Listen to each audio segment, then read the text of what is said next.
That's our news for now. NBC Nightly News is next. We'll be back at 6 with more local news, and we'll see you then. See you then.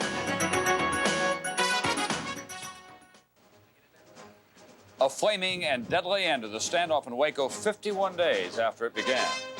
This is NBC Nightly News with Tom Brokaw. Good evening. It appears tonight that David Koresh, who believed that he was the Son of God, perished today in a setting that closely resembled hell. And apparently he took more than 85 of his followers with him, including, it's estimated, 17 children. Authorities say members of the Waco cult set fire to their compound following a federal armored assault on the building, and it was day 51 of the standoff. NBC's Jim Cummins is at the scene again tonight, as he has been since the beginning back on February 28th. Jim, what's the latest there now? Tom, Koresh had warned the FBI in a letter last week that agents would be devoured by fire if they tried to harm him. Well, there was a fire, but no agents were harmed. Instead, it appears that Koresh and most of his followers were consumed by the flames. In less than an hour, the compound that had fascinated the world for 51 days was destroyed in a raging inferno driven by high winds on this prairie 10 miles east of Waco.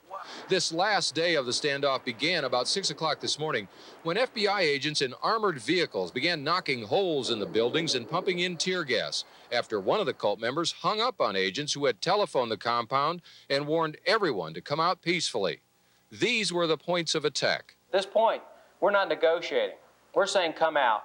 Come out with your hands up. This matter is over. For several hours, the FBI kept hammering away at the compound with armor and gas. At one point, an armored vehicle literally knocked down the front door, and somebody on the second floor unfurled a banner that read, "We want our phones fixed." A short time later, a man came out and appeared to be looking for telephone lines. And then the activity around the compound stopped while FBI agent Bob Ricks met with the news media. Dozens and dozens of rounds have been fired at FBI agents. We estimate on each incursion into the building we were subjected to 10 to 12 rounds after the initial volley. Following the briefing, FBI agents resumed their assault on the compound buildings, and within minutes after this tank began knocking out the corner of one building, smoke appeared on the second floor. Then flames. Then an inferno. Ambulances and fire trucks swarmed into the area, but it was much too late.